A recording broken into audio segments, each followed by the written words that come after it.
no! Sexton has gone down! Sexton sitting out for Moto 2. Unbelievable! Haiden Deegan, 1-1 at his home track. Jett Lawrence is back! That one there's to silence all the negative stuff that's thrown at us. And yeah, you can't budge me. That's it. Well, we're back. Title 24 is here. Paula last weekend, opening round of Pro Motocross. Man, it was a hell of a weekend. Great weather, great racing. But my good buddy RC off on vacation, F1 in Monaco. But before we get into that, I want to thank all of our sponsors, Boxo USA, Quadlock, Dunlop, United Motorsports, and Cardo. So thank you guys for being on board, supporting us, along with all you fans and all you listeners. So thank you. But so RC's out on his European tour. I brought in my good friend, Jake Weimer, long-standing friend. Jake, thanks for coming on, filling in for RC. For you that don't know, 2012, I think he was third in motocross, and also he has a 250 West Coast title. Jake, what year was that, 2010? 2010, yep. Yeah, 2010. So, yeah, look at reminiscing the old days here, PC. Yeah, there we go. Yeah. So yeah, thanks for coming on, Jake. How you been? Yeah, thanks. Good. Of course, anytime. And yeah, I'd like to get on here and like what you and Ricky are doing. So yeah, I'll hop in. We can talk a little bit about Paula, a little bit about Hangtown coming on. So yeah, we have these talks anyway, so may as well do it online. Yeah, totally. So what have you been up these days? I hear you're helping a couple good amateur kids. We'll see you at the Paula regional this coming weekend. Loretta's, things like that. What do you got on your schedule for summertime? Yeah, that's it. Really just been training and coaching a little bit, helping a young man get ready for Loretta Lynn's, and yeah, doing a little training, riding myself. So it's just, yeah, staying busy. Been spending a lot more time at the track here recently. So just been enjoying that. And yeah, that's it really. All things moto, and yeah, just life's good right now. Sick.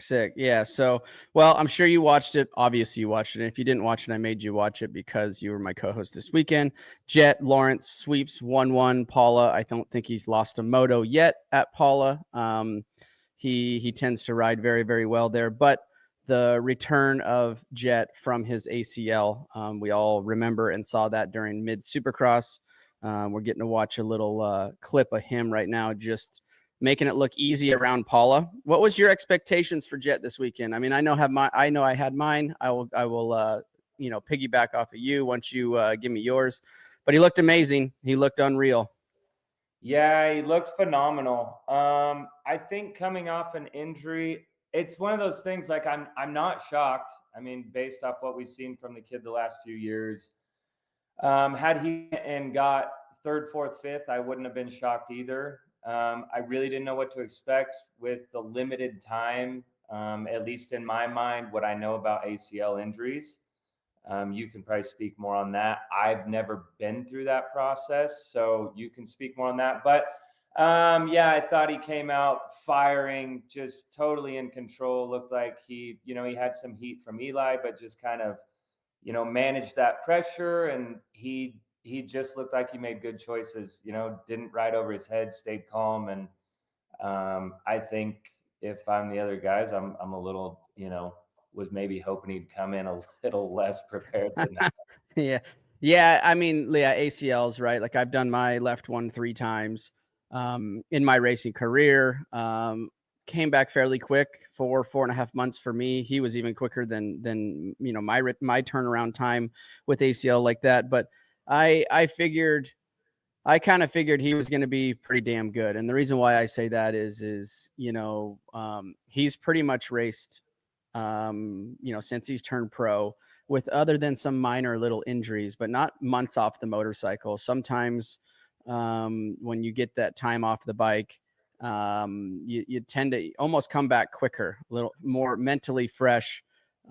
Yes, you have to worry about a past injury, maybe not dabbing your foot and things like that. But same thing. When I did one of my knees, I came back, and Eldon, Casey, everybody was like, dude, you look faster now than before you had surgery. So for whatever reason that is, I think that Jett was on rails. And I think really good to see him bounce back through everything that we've seen and heard. And there is some drama around some, Jett and Hunter, but I liked what I saw. I liked the press conference questions and answers. I liked the podium speeches from them.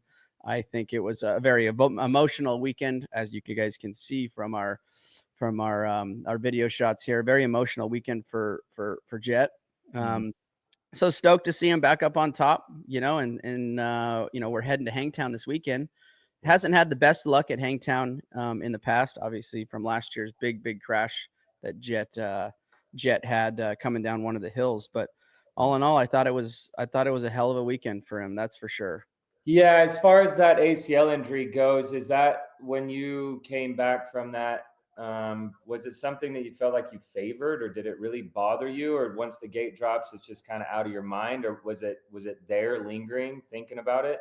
Yeah, no. For me, it never lingered. It never lingered. It wasn't in the back of my head. Yeah, sure. There was certain areas where I practice track, or even on the weekend, potentially where I may have dabbed it, and in the back of your head, it flips that switch, like, oh, that was my bad knee. But man, I feel good. Everything's good. It didn't hurt. So it's kind of like you're styling, so, I think when you're at that level, like Jett, Hunter, and all the rest of the boys, and at one time, like me and you were, I think at that level, you have to, nothing can be on your mind other than the race itself, the gate drop, the performance that you're wanting to show everybody. And I think when you're at that level of rider like Jett is, I don't think you can, or do you think about it at all? I think those guys really have their program good and tight and ready to go racing. And I don't think he'd be out there if he was 80%. I think they're smarter than that big picture. Like the last thing you want to do is get hurt again, or re-injure a injury like that and have to get it fixed again. So I think he's on his way, man. He rode well, and that's about it for there. I think he was unbelievable this weekend. But yeah, we're going to take a few fan questions here. Seco 290, when coming back from a major injury, how did you prepare your mindset to win? Yeah, I mean, I think usually if it's an injury that's of any, significance, I think for me, you have enough time away to heal and get right. As far as the injury is concerned, kind of like I was asking you about your knee, or, going through the ACL process, I think it's probably similar for everything. By the time you actually get going again, it seems like it's, so far behind you that you forget about it. And it's just kind of back to business as usual. And, like you'd mentioned as well, I think having that mental break of not racing on the weekends can kind of refuel you and recharge the batteries to come in. The physical side of our sport is one thing. I think the mental side is a whole nother thing that's probably, plays a bigger role, which we all know that, but it's hard to talk about because how do you talk about the mental side? It's just really difficult. So I think the positive to injuries is it gives you that mental break to recharge your batteries. And I think I saw a clip where Eli even spoke on that just recently, that he said these kind of weird last couple of years that he's had these odd injuries has lengthened his career. So I think it very much can give you that mental reset to come out firing, as we saw Jett do. Yeah. I agree. That was the same thing with me. Like an injury was almost a blessing in disguise. Obviously leaving a lot of race wins on the table, a lot of money on the table, but there's no off season. There's no time to really just have no priority other than focusing on, like, say, healing or just yourself. And when you have a significant injury like an ACL injury, and you pretty much have 3 months to sit back, think, and figure out how to be better, or not think about anything, because I think that's the biggest thing when you're at that level. There's a lot of people pulling and prodding and poking at you, and race wins are key, and championships are key. And when you don't have to wake up to thinking about that every morning, that's a nice break. So, he did. Yeah, I think he looked rejuvenated. That's for sure. And he was ready to make a statement, and that's what we saw. So, Moto 2, Jett versus Eli, outdoors, finally. Initial thoughts, we'll give our initial thoughts, but it's J-Lenhart. So did we learn that Eli can compete with Jett? It's Paula, or is Paula hard to pass? Yeah, I mean, Eli absolutely can compete with Jett. It's also been a long time, Eli's been dealing with stuff too. Eli's coming in from an injury as well. So he's dealing with the same thing. Maybe, slightly different scenarios, but still he's taking time off and he's getting back into it as well. I thought Eli was phenomenal. Yes, Eli can absolutely compete. And is Paula too hard to pass? No. I mean, when you have two guys that are close in speed, it's difficult to pass. Every track is different, and sometimes it's hard to pass, and sometimes it's easier. But for one, Jett's going to be about the hardest guy to pass right now anyway. He doesn't make a lot of mistakes, and they're close in speed, so that makes it hard to pass. But I'm excited for the rest of the season. Both those two came out swinging. We saw on screen a minute ago, Chase, which we'll get into that later. But, I think we're in for some good racing for sure, at minimum. Yeah, no. And Eli, like you said, Eli coming off an injury, Jett coming off an injury. You got to figure that, 2 gate drops, round 1 of Paula. I would say, yes, were they at 100%? Were they 100% all there? Yes, I do. But I think they're each of those riders by round 3 or 4, especially once we head east, get off the Southern California side, get to that East Coast dirt. I personally think we haven't seen them at their best. Obviously they were both on rails. That second moto, Eli pressured Jett substantially for about 20 minutes, made a few runs on them. But I don't think we've seen the best out of each of them yet. True call it beast mode, where Eli can go do that for 35 minutes. You got to figure a little bit of, say, fitness or hands or just getting back into the racing of things after a long, fairly long setback, injuries, things like that. Paula is a tough track to race. I thought Paula raced the best this year than I've probably ever seen it. I liked the layout. The track, like I said, raced well. There was opportunities to pass, but you really had to set them up. So I didn't dislike the track. Like I said, I thought the crew did a great job on the track, and the quality of dirt and what we had to race with. I mean, we had just amazing weather too. It was like 75 degrees with a light breeze all weekend.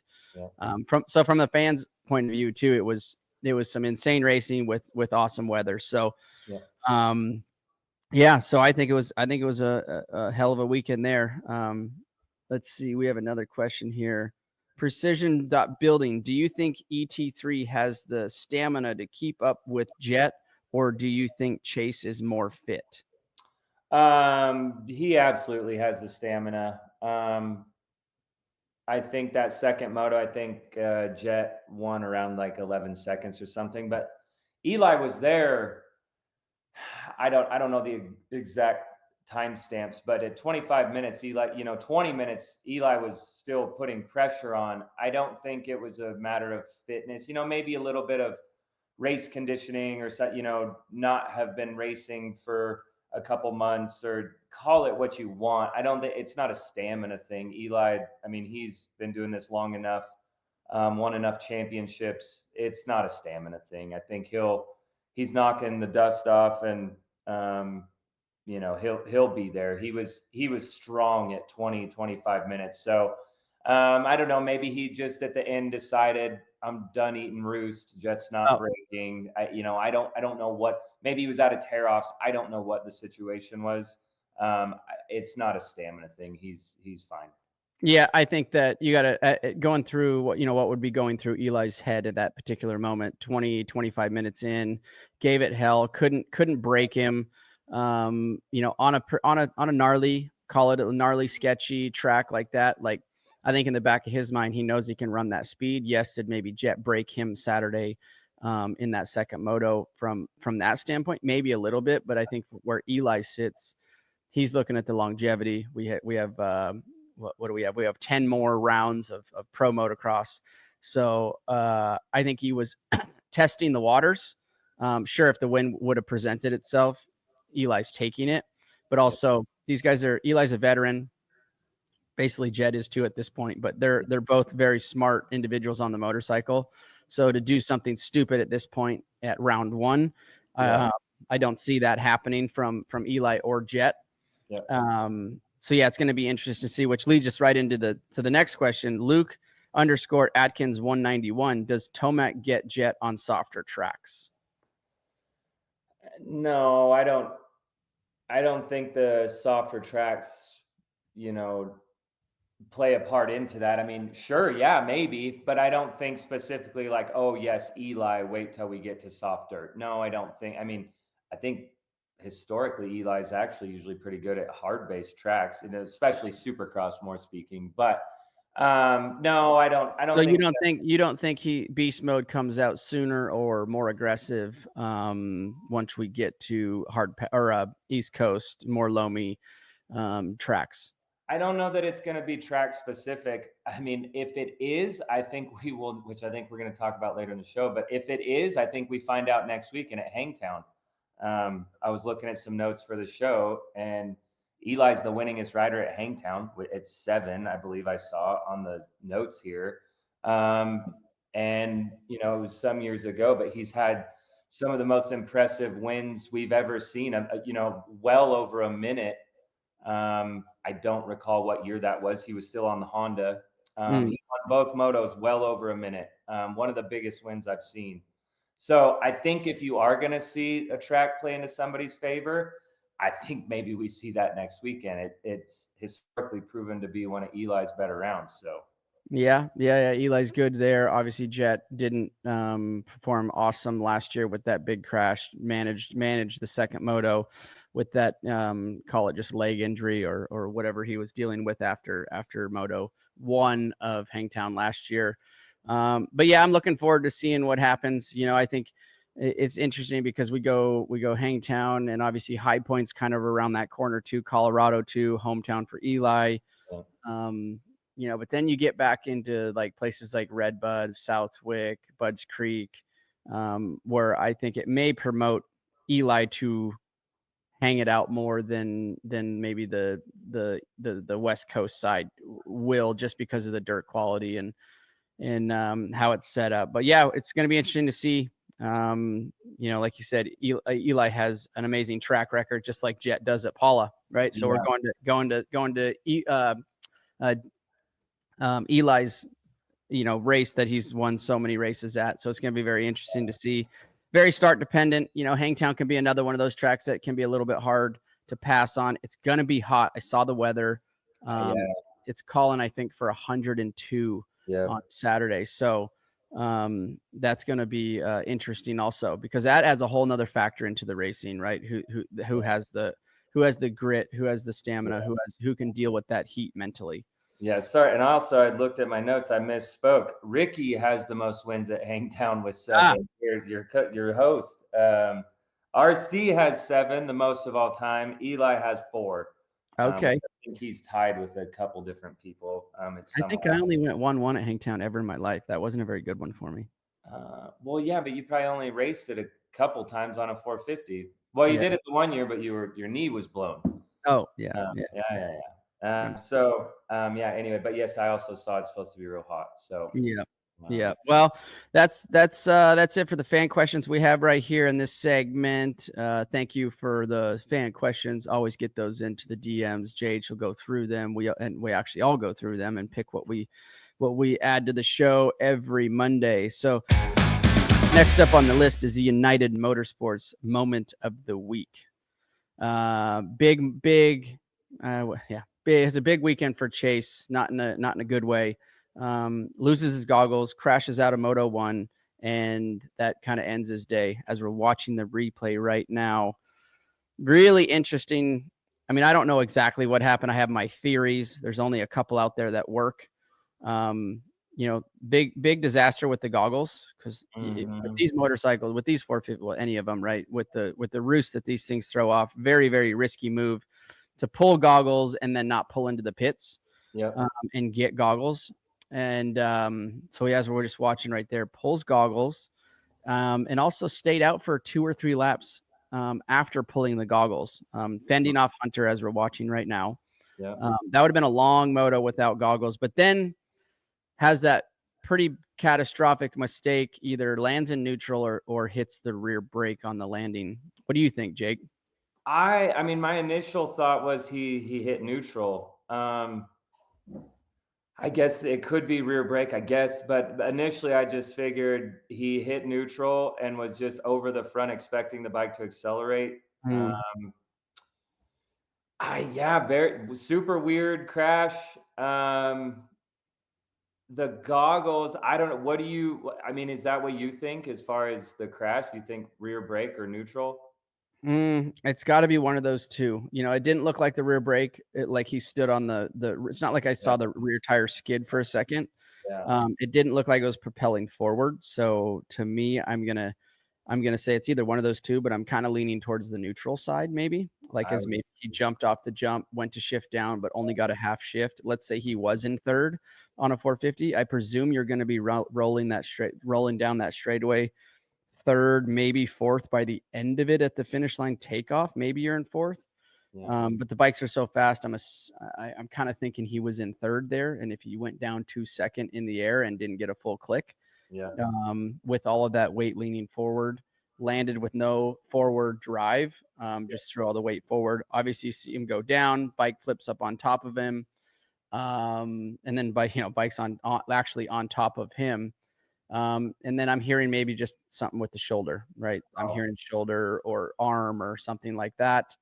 And I also did hear, rumors was that maybe not cut. We won't see him till Redbud. That's kind of what I'm kind of hearing around. So don't know. That's all speculation at this point. We obviously hope to see him back, because if we could get Eli, Jett, and Chase all in the gate at the same time, 3-way battle would be insane for the fans and all of us to watch. Yeah, of course. What's your move on the goggles? What are you doing? So that's a tough one, dude. That's a really tough one. On one hand, if they completely failed, sure, you got to take them off. Yeah.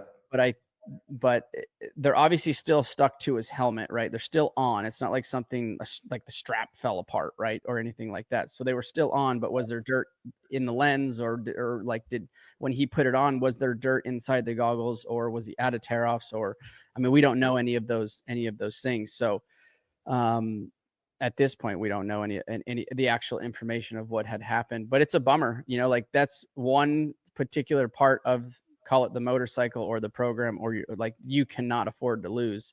Yeah. So yeah, I think he should have pulled in, kind of regrouped, instead of trying to maybe ride the 3 or 4 laps that he did. And then obviously ended up with that mistake. If he would have pulled in and got goggles, maybe, yes, he would have lost a handful of positions, but maybe the outcome we wouldn't have seen him on the ground. Yeah, it's super weird. I don't know that one really has anything to do with the other than maybe he was just distracted and not, that's a genuine, honest mistake. I don't think you can relate that to vision, shifting, other than he was probably riding around distracted. That's a tough decision. I don't know if maybe his plan mentally was, let me try and get 10 minutes into this moto to try and get everybody separated a little bit more, spread out more. Try and I don't recall where he was when he fell, but instead of going from third, fourth, to 12th, maybe you go to 7th, 8th. I don't know if maybe that was his plan. That's a difficult one. I don't know what the move is, but I know riding around it, regardless of the roost, just the wind in your eyes and how ruddy it is, and you'd have to blink so much to be able to even see, with the wind coming in your face. So I don't know what the move was, but unfortunately, we saw him down, and that's no good for anybody. So hopefully we get him back sooner than later. Yeah, for sure. So thank you to CMB 2384 and Millen 39. We answered those questions right there about the goggles and what would have been the best strategy on that day with goggles and pulling into the pit. So thank you guys. Love those questions. That was United Motorsports moment of the week. Great questions, guys. So thank you for that. Yeah, there we go. And get over to United Motorsports. Sign up at www.unitedmotorsports.com/title24. Get yourself a $50 gift card. Everybody likes to get a deal on anything these days, and why not have it in the motorsports industry? So thank you guys for that. Let me see here. So we're going to head down to the Dunlop debate. And I thought this was a Hunter rode well. Hunter Lawrence versus AP, Justin Cooper. All three of them rode actually really, really well this weekend. Man, Justin Cooper, he was on the gas. He keeps surprising me. He surprised me all through Supercross, and round one got good starts, put himself in a great position.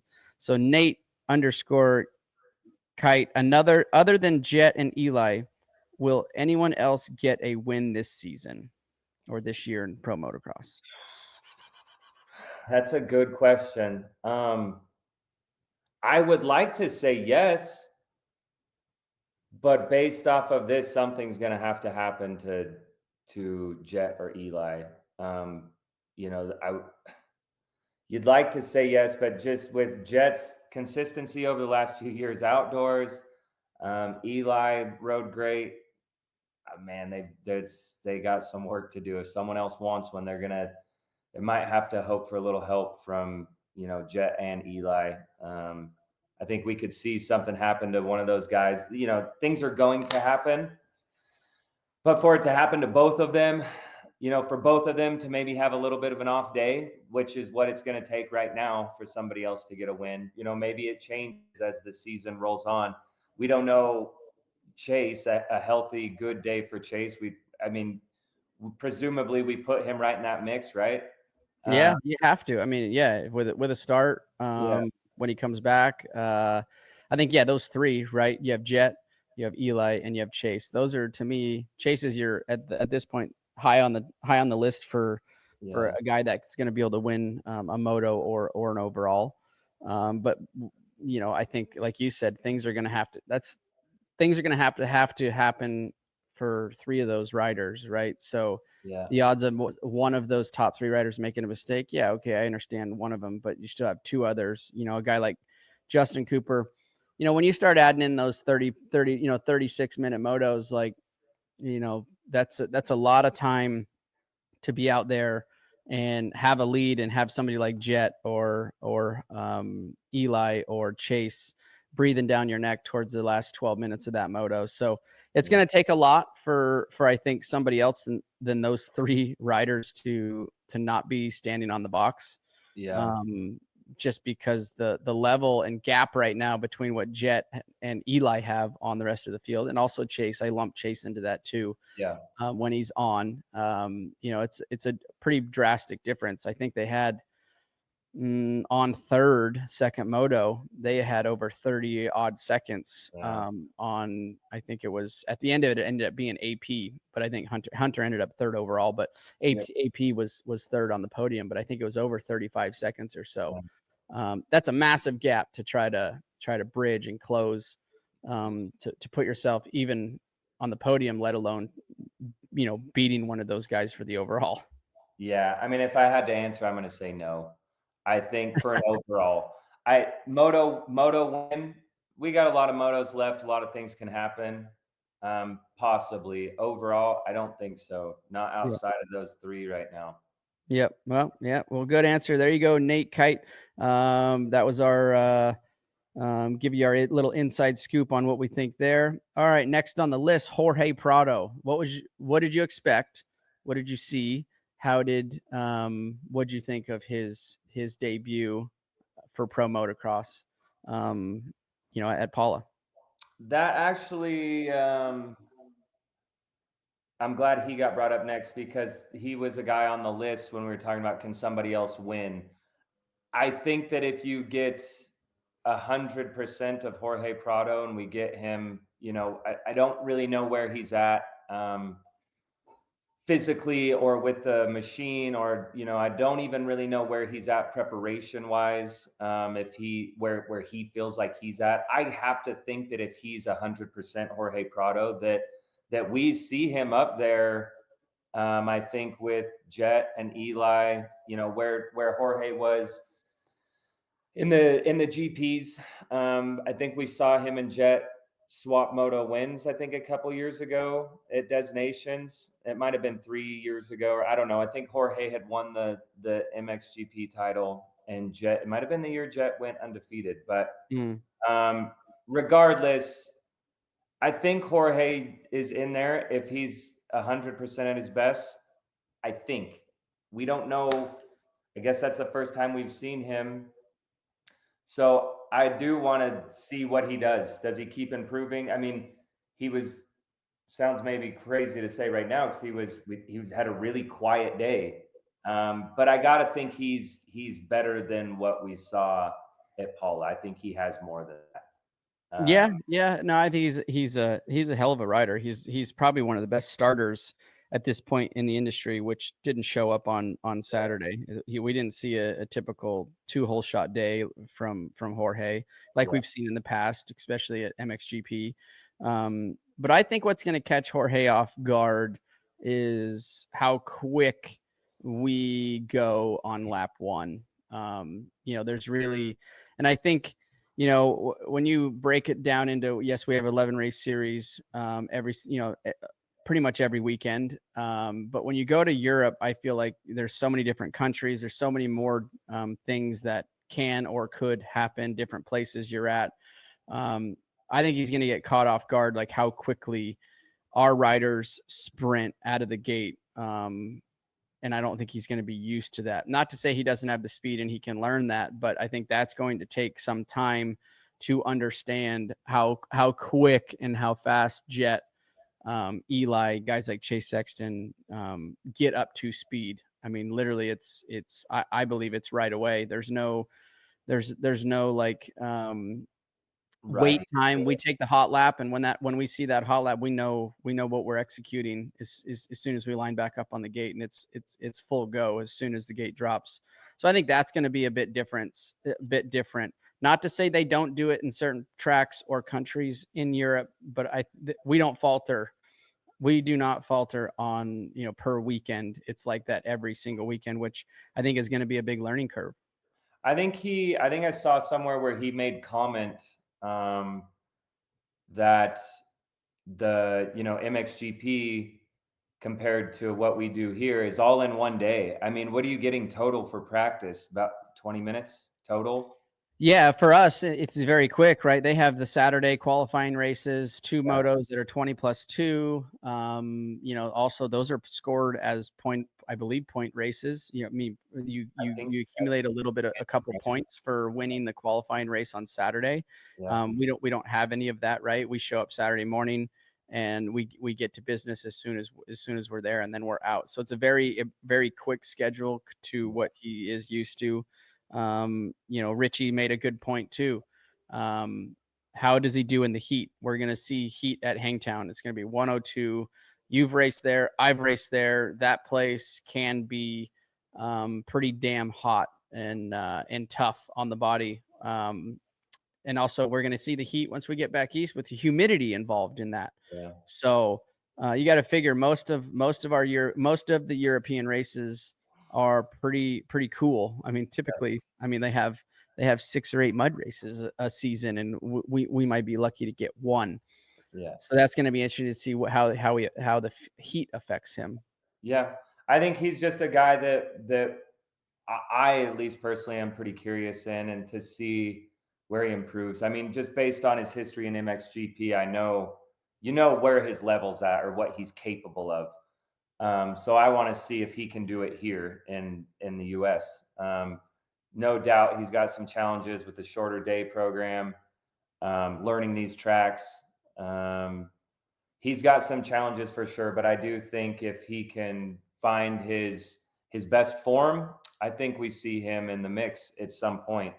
I think he's capable of that. So I'm excited to keep my eye on him and see, what he does. All right. So does that mean top 5 once he finds his stride, top 3 once he finds his stride, or are we racing for wins? I think if he could get 100% out of himself, as good as he's been, top form when he was winning GP titles, I think we see him up there. I really think top 3 for sure. He's on the podium. And I don't know. Can he ride with Jett and Eli? I think, but I don't know. It's going to be interesting to see. It's going to be interesting to see. I mean, I hope so too. I think for him, if I'm Kawasaki, and in his group, I'm hoping for get through the first couple rounds healthy, and by the end of it, be a consistent guy fighting for that on the box position. I don't know if we're going to see him racing for the win just yet this season, but that would be my goal if I'm on his team inside his circle. Let's get to that podium position, start fighting for third and potentially second on good days. That's kind of what I would be looking for out of him. And then next year, obviously, further better it. Yeah, I think that's fair. I think that's in his wheelhouse. Yep. All right. So that was Jorge Prado. We're going to give a shout out to Mason Semmens, Marco _dogs, cows and bikes. Great job on a 17th. Mason Semmens, from Australia, by the way. So this must be an Australian fan. So I know we have a lot of you down there that listen to the show. So thanks for throwing that out there. He finished 17th overall in the 450 class. So nice work there. Yeah, I looked him up because I hadn't seen his name. It looks like he's an off-road guy. Okay. And then he's got a number 1 on his bike. I looked at him on the vault, and there was nothing on the vault. His name was there, but no results. And then I went and looked at his Instagram. It looks like he's like a works racer. He's got number 1, like a KTM guy. So okay. I think. So yeah, those guys rip. I'm not surprised to see him up there scoring points. That doesn't shock me. Yeah. Good job. Well, thanks for the question there, Marco _dogs, cows, and bikes. All right, we're going to head on to the 250 class. Haiden Deegan sweeps both motos in amazing fashion, was on another level compared to the entire field. Not the greatest of starts. It's not like he pulled whole shots and just rode away with this thing. He made some quick work of the boys in front of him. What'd you think? What'd you think, Jake? Like he's gonna be hard to beat this year. Yeah, he is. He truly had a great day. He looked very in control of what he was doing. Never felt like he looked panicked or, he saw pretty much what I would have expected out of him. I think what's a little bit scary for these other boys, he didn't have the best time single lap in either moto. I'm not questioning his speed at all, but I think what's scary for he's beating them. There's no doubt the kid has just got that dog in him, right? Like, as we see him make a mistake, it's back wide open around the outside, nothing ever happened, and he just continues to move forward. His mental state right now is just, he's very confident and he knows what he's doing. He has a plan and he's executing. He's going to be tough to beat. I think, like I said, I'm not questioning his speed. We know he's fast, but I think that's tough when a guy's beating you by just mentally wearing you down. And that's what I saw. I think Juju had the best time in the first moto, and Shimoda had the best time in the second one.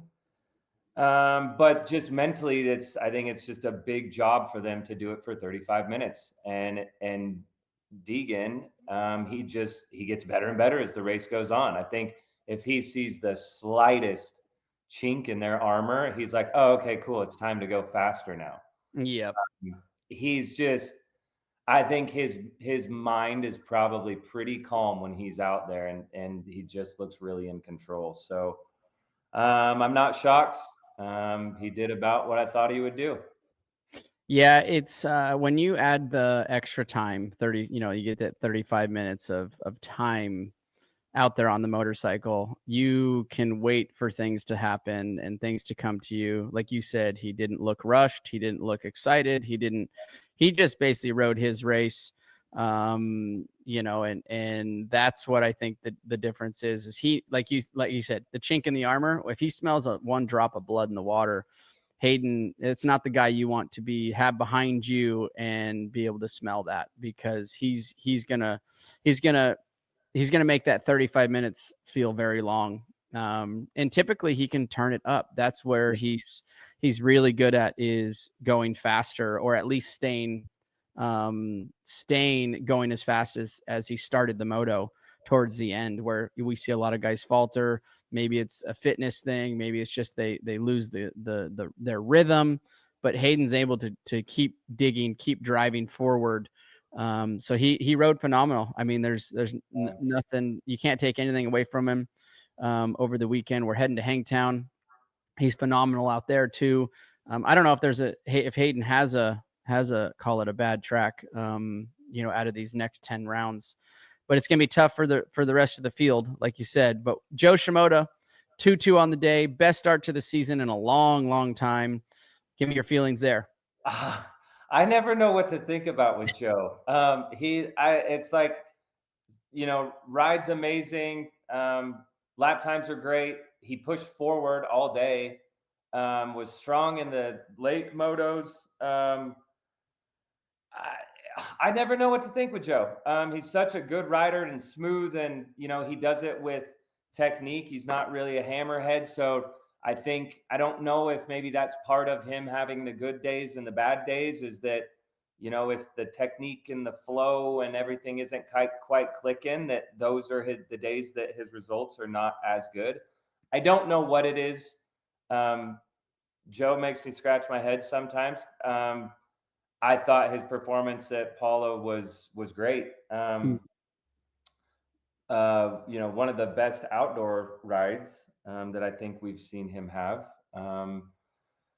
He always catches a bad rap for starting season slow. He won Anaheim 1. That didn't translate. I guess he broke his hand, so I don't know if we really got a true feel of what he was capable of or not. But he came out firing again for the start of this next series. So my eyes will be on him at Hangtown. Can he back it up? The strong kind of gritty ride. He moved forward through the pack, like I said. So can he do it again at Hangtown, and kind of keep up that grit and that toughness to hang in there and challenge Deegan and those other top runners? Yeah, I think his goal, if I'm in his camp, I want to see that, what I saw at Paula. I want to see that for the next 10 rounds. Winning an overall or winning a race, okay, great. Add that to the list, but not having a really bad weekend. Like keep doing what he showed at Paula. So second, third, second. Get that consistency under his belt so it becomes normal. And normal for 10 weekends in a row. Basically, that's what I see. Joe rode well. Started like great starts. So best start to the season, or in a long time. So I like what I saw there, but the consistency needs to be there for the next 10 rounds. I think that should be his goal for the season. So that's what I think about Joe. So on to the next fellow Idaho boy, Chance Hymas, fastest qualifier. Good start to the season also with a 3.6 equal with fourth overall.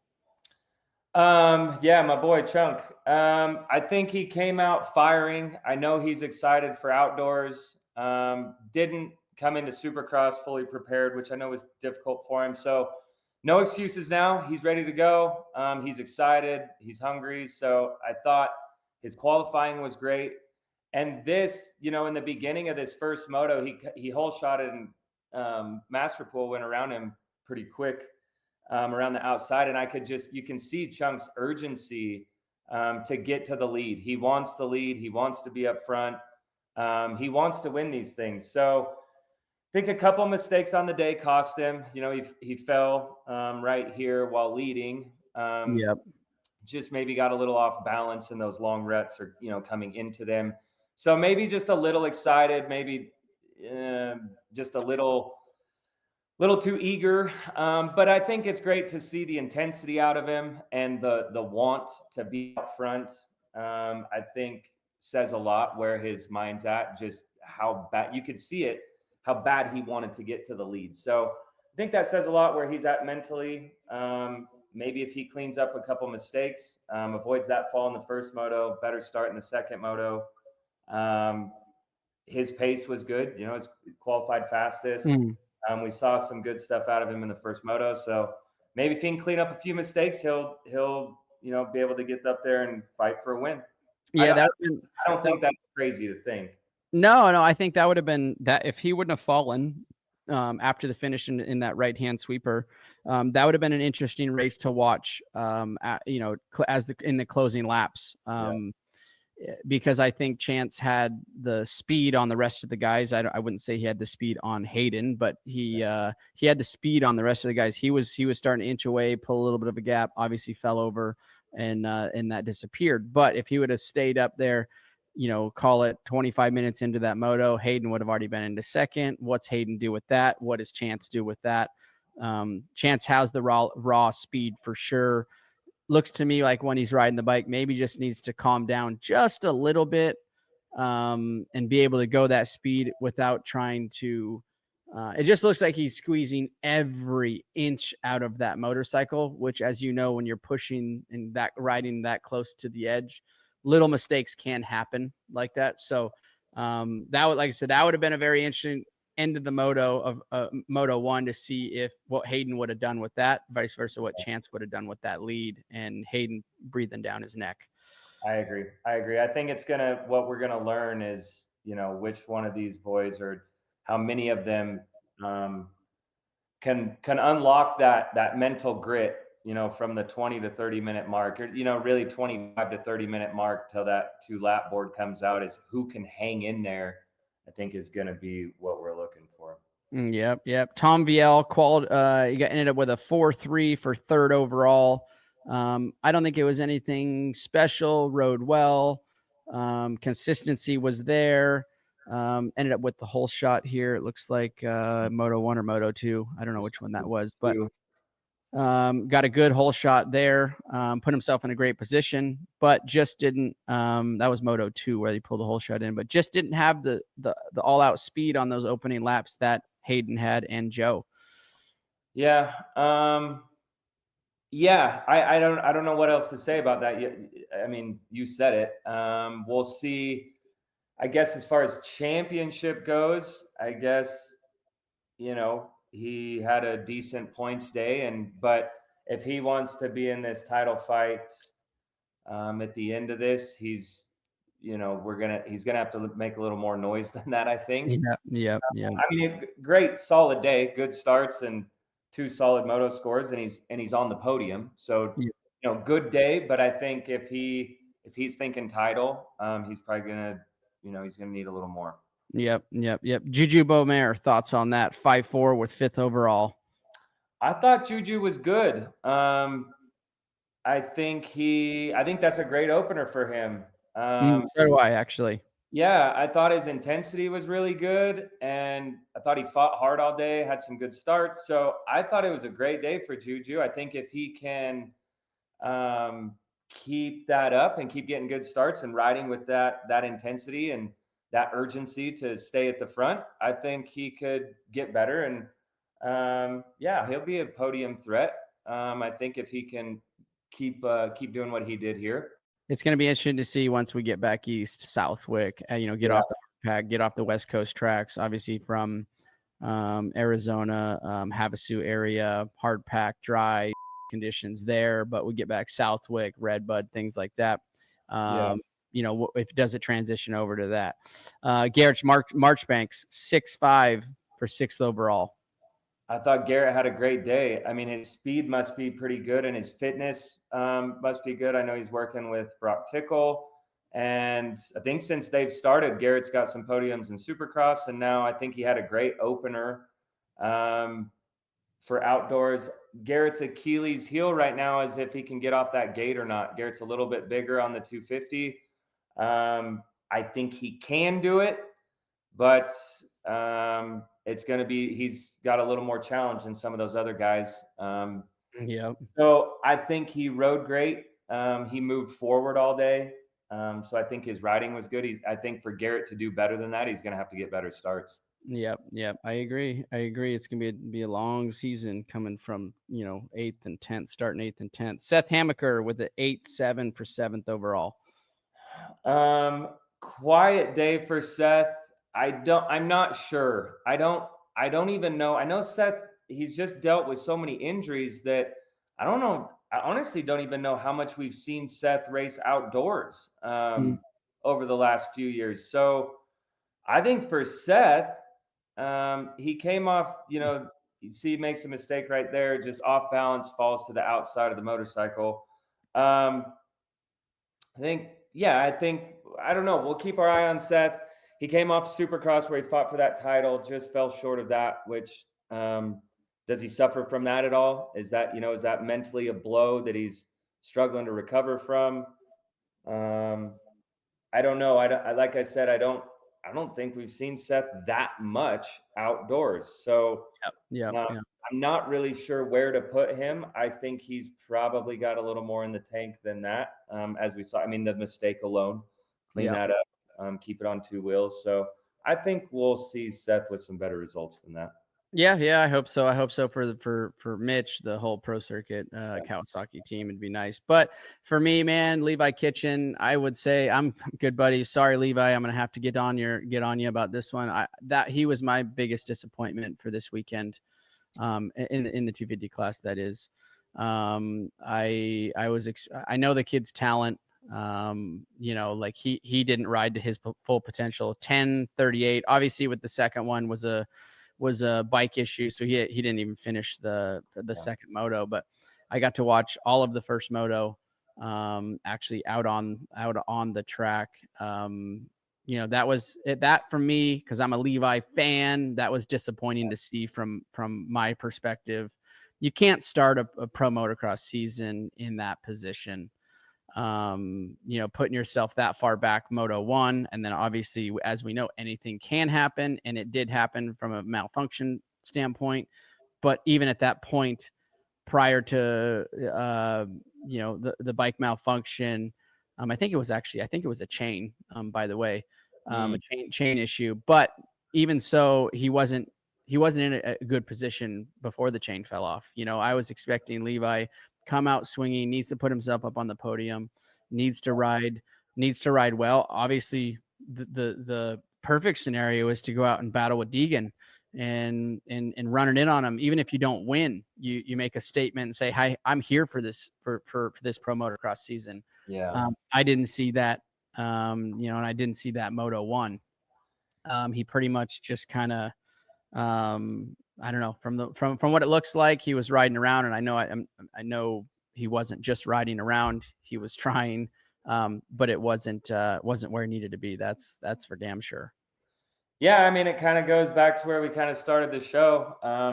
Levi, I was sitting right there at Daytona when he suffered that massive crash. It was so bad. So we're glad to see him back from that. But I don't know, maybe, he's coming back from injury. We talked about that earlier. Maybe, I don't know. It just, he obviously did not have the day that we would expect of Levi.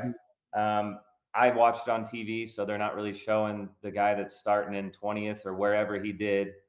So yeah, I don't, not what you need to start a title. So glad to see him back and that he will be back for Hangtown. But yeah, not the way you want to start a campaign. A year ago, what he was right there with Haiden. Haiden went 1-1 at Paula and Levi was 2-2. And Levi, but he was a strong 2-2. He was right there. He didn't get dumped. So yeah, he's going to need a big bounce back for Hangtown. And it's tough too with the 38, right? A 10:38. I mean, okay, great. 10:10 isn't good. Haiden goes 1-1, big points gap right there, but at least you're in the mix. But with the 10 and the 38, you're already at a massive points deficit going into round 2. So it's going to be tough. It's going to be tough for him. Hopefully he can figure out what's going on and come out swinging and ride better, because he's going to need it. He's going to need it. 10:38. It isn't going to cut it for 16th overall. No, that's not going to do it for him. So, all right. Well, hey, Hector, why don't we throw up our, Motorsports on NBC here. This is this coming week. Thursday, we have the SMX Insider with Jason and Weege and Jason Tomac, Jason Wagon and Jason Thomas. That's at 3 p.m. Eastern. Friday, 4:45 Eastern time. IMSA WeatherTech Sports Car Championship Detroit qualifying, so that's gonna be a good one. You want to watch Four Wheels, get out and watch that. Saturday, 1 p.m. Eastern, race day live, Hangtown qualifying. I will be watching that from the Paula Regional for the Loretta's qualifier. And 3:30 Eastern time, IMSA WeatherTech Sports Car Championship Chevrolet Detroit Sports Car Classic. That should be interesting to watch too. A lot of fun there. And then also 4 p.m. Eastern, Pro Motocross Hangtown Motocross Classic will be on Peacock. So we'll be also watching that, be out at Paula for the Loretta Lynn's Regional. So we'll have that at the truck on, staying up on tune what's going on with round 2 at Hangtown. I'm looking forward to it. I always like going up to Hangtown, Sacramento area. Yeah. It's a beautiful area with all the oak trees, the grass, and all that. Did you like Hangtown, Jake? Yeah, I did. I always enjoyed being there, and I kind of always liked going to the places that I raced a little bit as a kid.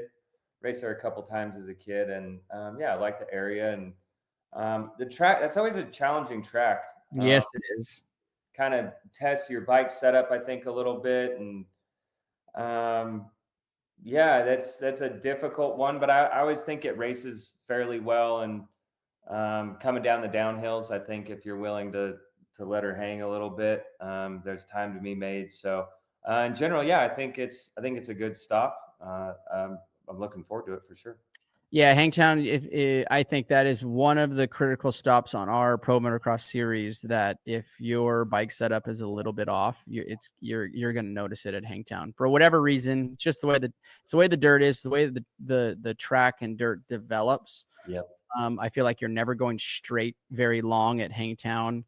So you're always hitting things on like a 45-degree angle with the bike leaned over a little bit. So if you have any call it setup issues, they typically present themselves at Hangtown. It's kind of like Southwick too. Southwick's another one. Like you can think you have everything handled and sorted, and you get there and it's a very, very tough track to race.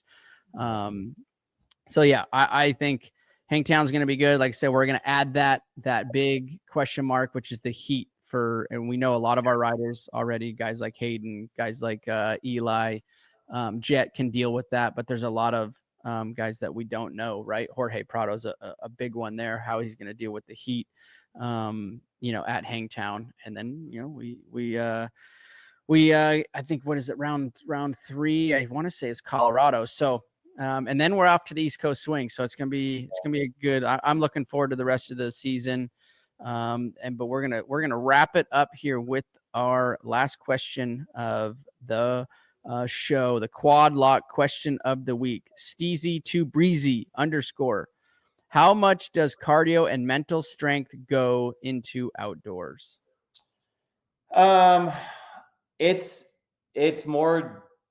It's higher on the priority list in Supercross. I just think, don't get me wrong, you got to be in shape for Supercross, but outdoors is just a grind. The motos are longer, obviously, with, being 35 minutes. And then this weekend, like we've talked about already several times, it's going to be hot. That's then where your mental strength comes in. It plays an absolute part of the result sheet at the end of the day at these outdoor events. Your fitness and your mental strength. There's no doubt about it. You can't cheat it. You might be able to sneak in a moto here or there if you're lacking, but to consistently get these overall finishes, there's no way around it. You're fit and you're mentally in a pretty good place. As far as the mental side, I go back to that's what Deegan's doing to these boys right now. Is he's mentally, in a strong place right now.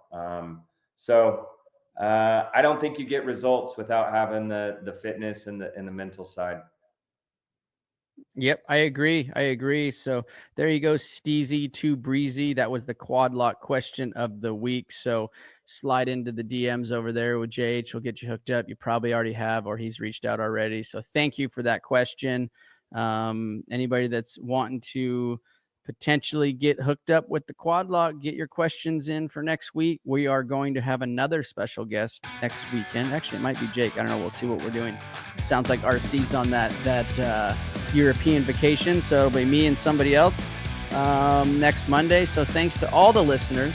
You can find us on anywhere you get your podcast platform. Listen, Peacock, you can watch it. YouTube, you can watch it. You can get it on Spotify, Apple, whatever platform you guys use, you can listen to us. And also thank you to our great sponsors, Boxo, Quad Lock, Dunlop, United Motorsports, and Cardo. Great people to have on board. Support us for this, support you guys with some giveaway stuff, great deals on products. So, and thank you, and stay tuned for next weekend after Hangtown. Hi folks, Lee Diffie from NBC Sports here. If you truly enjoyed what you just watched, you can get more news, interviews, and highlights by subscribing to the Motorsports on NBC YouTube page. You can get it all, so go for it.